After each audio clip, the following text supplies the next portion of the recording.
नमस्कार दोस्तों, तेजपाल सिंह कपूरथला। दोस्तों, पेश है आज उस लड़ी का चौथा वीडियो। पिछले 3 वीडियोज में हमने ये जाना कि जब नाक के रास्ते कोई गंदगी, कोई बैक्टीरिया, कोई वायरस हमारे शरीर में जाता है तो हमारा शरीर उसे बाहर निकालने के लिए छींक क्रिएट करता है। अगर छींक से बाहर नहीं जा पाता या छींक को रोकने के लिए हम कोई दवा खा लेते हैं तो उसके बाद दूसरा तरीका हमारे शरीर का ये होता है कि हम बॉडी नाक से पानी, जिसे हम रनिंग नोज बोलते हैं, कोल्ड, सिंपल कोल्ड या कॉमन कोल्ड बोलते हैं, वो भी एक तरीका होता है बॉडी का गंदगी को या बैक्टीरिया वायरस को बाहर निकालने का।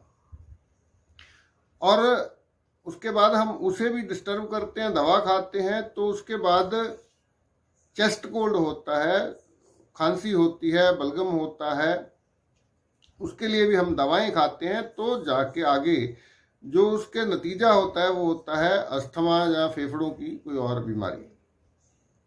इसी तरह पहले मैं आपसे निवेदन करना चाहता हूं कि जिन लोगों ने मेरे इस चैनल को सब्सक्राइब किया हुआ है उनका बहुत बहुत धन्यवाद, और जो लोग आज इस वीडियो को पहली बार देख रहे हैं उनसे निवेदन है कि आप इस चैनल को सब्सक्राइब कर लें। जैसे कि नाम चैनल का है लाइफ विदाउट मेडिसिन, तो हमारा इस चैनल पे जितनी भी एजुकेशन रहती है वो इसी मामले को लेकर रहती है कि आप बिना दवाओं के किस तरह से एक हेल्दी लाइफ जी सकते हैं, हेल्दी एंड लॉन्ग लाइफ। तो आज हम बात करेंगे जब हम कभी मुंह के रास्ते कुछ ऐसा खा लेते हैं। फॉर एग्जाम्पल, उदाहरण के तौर पे मान लीजिए आप कहीं बाहर गए, किसी ढाबे पे खाना खाया, उस ढाबे वाले ने 2 दिन पुरानी सब्जी को अच्छे से तड़का लगा के या दाल को अच्छे से तड़का लगा के आपको खिला दिया, स्वाद में आप खा गए, आपको नहीं पता चला। लेकिन आपका शरीर इतना इंटेलिजेंट है, आपकी बॉडी इतनी इंटेलिजेंट है कि उसे इस बात का पता चल जाता है कि खाना अच्छा नहीं था, इसकी क्वालिटी अच्छी नहीं है। अगर ये खाना डाइजेस्ट हो गया, अगर ये खाना पच गया, तो इसके जो इंग्रेडिएंट, इसके जो पोषक तत्व ब्लड में घुलेंगे वो घटिया क्वालिटी के होंगे। तो उन तत्व को, उन इंग्रेडिएंट्स को जब हमारे सेल इस्तेमाल करेंगे तो हमारे सेल बीमार हो सकते हैं।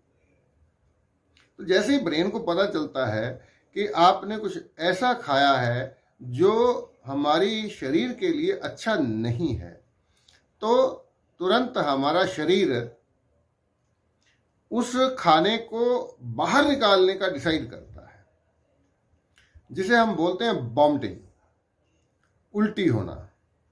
तो बिना वजह कभी भी हमारा शरीर वॉमिटिंग क्रिएट नहीं करता है। जब भी हमारी बॉडी को ये पता चलता है कि कुछ गलत खाया गया है जो नहीं खाना चाहिए था, हम कभी कभी स्वाद में या अननोइंगली, अनजाने में कुछ ऐसा खा लेते हैं जो हमारे शरीर के लिए अच्छा नहीं होता, तो बॉडी उसको बाहर निकालने के लिए वॉमिटिंग क्रिएट करती है। लेकिन हम क्या करते हैं, क्योंकि हमें जानकारी नहीं होती है कि ये सारे तरीके शरीर के खुद की सफाई करने के हैं, खुद की प्रोटेक्शन करने के हैं, खुद की सुरक्षा करने के लिए नेचर ने हमारे शरीर को कुछ हथियार दिए हैं, कुछ टूल्स दिए हैं। उन्हीं टूल्स में से वॉमिटिंग भी एक टूल है। हम घबरा जाते हैं, इस जानकारी की कमी की वजह से हम घबरा जाते हैं। अगर एक से ज्यादा 2-3 बार वॉमिटिंग होती है तो हम घबरा के डॉक्टर के पास चले जाते हैं, डॉक्टर एक दवा देता है और वॉमिटिंग होना बंद हो जाता है। अब एक बात हमें समझनी चाहिए कि वॉमिटिंग कब तक होगा, कितनी बार होगा। तो उसका स्पष्ट जवाब है कि जब तक बॉडी पूरी तरह से खुद को क्लीन नहीं कर लेती तब तक वॉमिटिंग होगी। वो 2 बार हो सकती है, 5 बार हो सकती है, 10 बार हो सकती है। तो ऐसी स्थिति में आप देखेंगे कि आपने खाना खाया, खाने के साथ 1 गिलास ज्यादा गिलास पानी पिया, लेकिन जब वॉमिटिंग होती है तो 4-5 गिलास पानी के बाहर निकलते हैं। वो पानी कहाँ से आता है? हमारे शरीर में बहुत सारी 70% पानी होता है। तो जब बॉडी वॉमिटिंग क्रिएट करती है तो कई ऑर्गन से पानी उधारा मांगा जाता है। एक नहीं, कई सारे काम करती है बॉडी। हमारा फूड पाइप के नीचे स्टोमक के ऊपर एक वाल्व होता है। जब खाना स्टोमक में जाता है तो वाल्व नीचे की तरफ खुलता है, वो ऊपर की तरफ उल्टा कभी नहीं खुलता।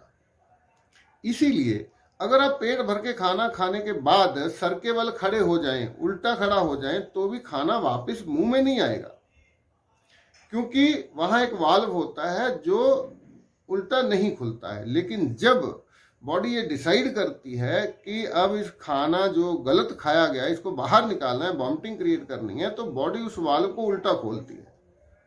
इतना ही नहीं, उसके बाद एक लुब्रिकेंट पैदा किया जाता है।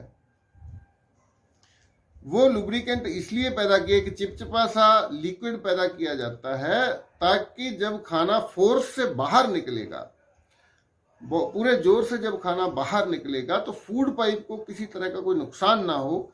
आपने देखा होगा जो वॉमिटिंग होती है, वो मटेरियल जो बाहर निकलता है वो काफी चिपचिपा सा होता है, लेसदार होता है। वो जो लुब्रिकेंट पैदा किया जाता है वो फूड पाइप की सुरक्षा के लिए पैदा किया जाता है। तो हम जब वॉमिटिंग को रोकने की कोशिश करते हैं तो हम अल्टीमेटली करते क्या है?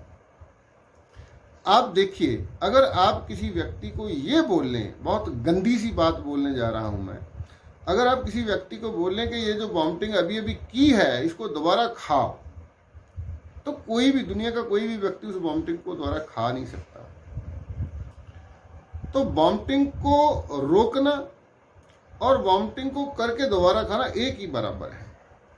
मतलब वो जो गंदगी शरीर ने बाहर निकाली है, उस गंदगी को देखना भी हम पसंद नहीं करते। कुछ लोगों को तो दूसरे की वॉमिटिंग करता देख के खुद को वॉमिटिंग होनी शुरू हो जाती है। वो इतना गंदा मटेरियल होता है कि हम उसे खाने की कल्पना भी नहीं कर सकते। तो अगर हम उस गंदे मटेरियल को बाहर निकलने से रोकते हैं तो आप कल्पना करके देखिए आपके शरीर के साथ क्या होगा। तो अल्टीमेटली नतीजा ये है आज की बातचीत का कि जब भी आपको वॉमिटिंग की सेंसेशन हो, जब भी आपको ऐसा लगे कि अभी मुझे वॉमिटिंग होगी, तो उसे रोकने की कोशिश मत करें। आमतौर पे लोग ऐसे ही करते हैं, जब भी सेंसेशन होती है वॉमिटिंग की तो कुछ ना कुछ जुगाड़ करते हैं, नींबू पी लिया या कुछ नींबू को चाट लिया, कुछ ऐसा, कोई ना कोई चूर्ण खा लिया, कुछ ना कुछ ऐसा करते हैं जिससे वॉमिटिंग को रोकने की कोशिश की जाती है। मत कीजिए ऐसा, बल्कि उल्टा कीजिए। जब भी आपको वॉमिटिंग की सेंसेशन होती है, अलग हो जाइए, किसी कोने में जाइए, वॉशरूम में जाइए, गले में उंगली डालिए और बॉडी की मदद कीजिए उस गंदे मटेरियल को बाहर निकालने के लिए। उसके बाद पानी पीजिए, खूब पानी पीजिए। अगर बॉडी की सफाई एक वॉमिटिंग से नहीं हुई है तो दोबारा फिर वॉमिटिंग होगी। एक ही चीज़ का ख्याल रखना है आपको। अब अगर वॉमिटिंग के इलाज का हम बात करें तो वॉमिटिंग का एक ही इलाज है, जितनी बार वॉमिटिंग होती है उसे होने दिया जाए। हमें अच्छे से इस बात को समझना है कि वॉमिटिंग का मतलब है हमारा शरीर खुद की क्लीनिंग कर रहा है। अगर आप किसी सफाई करने वाले व्यक्ति को सफाई करने से रोकेंगे तो ये कोई अच्छी चीज़ नहीं होगी, तो उससे गंदगी फैलेगी। इसी तरह अगर हम उस मटेरियल को बाहर निकलने से रोकते हैं, वो खाना डाइजेस्ट होगा, डाइजेस्ट होकर उसके इंग्रेडिएंट ब्लड में जाएंगे और हमारे सेल बीमार होंगे, कोई ना कोई बीमारी हमें घेर लेगी। हमें ध्यान केवल इस बात का रखना है, क्योंकि वॉमिटिंग क्रिएट करने के लिए बॉडी को बहुत सारे पानी का जरूरत होती है। तो बॉडी में पानी खत्म ना हो, समाप्त ना हो। आपको बॉडी को उस वक्त ग्लूकोज की भी जरूरत होगी, मिनरल्स की भी जरूरत होगी, हाइड्रेशन की जरूरत होती है हमारी बॉडी को। तो आप नारियल पानी ले सकते हैं, घूंट घूंट करके लीजिए, क्योंकि जैसे ही आप पीते हैं फिर बाहर निकल जाता है। तो एक एक घूंट करके, थोड़ी देर बाद एक घूंट लीजिए, फिर थोड़ी देर बाद एक घूंट लीजिए, तो आप देखेंगे कि वो ठहरना शुरू हो जाएगा, रुकना शुरू हो जाएगा, नहीं बाहर निकलेगा। संतरे का, मौसमी का जूस ले सकते हैं, नारियल पानी ले सकते हैं, लिक्विड लीजिए, भरपूर मात्रा में लीजिए। अगर आपके पास और कुछ भी नहीं मिल रहा, आपने देखा होगा कि डायरिया के केसेस में, लूज मोशन के, वॉमिटिंग के केसेस में डॉक्टर ORS का घोल देते हैं। तो क्या होता है ओआरएस का घोल? चीनी और नमक का घोल होता है, पाउडर होता है, उसको पानी में घोलते हैं आप।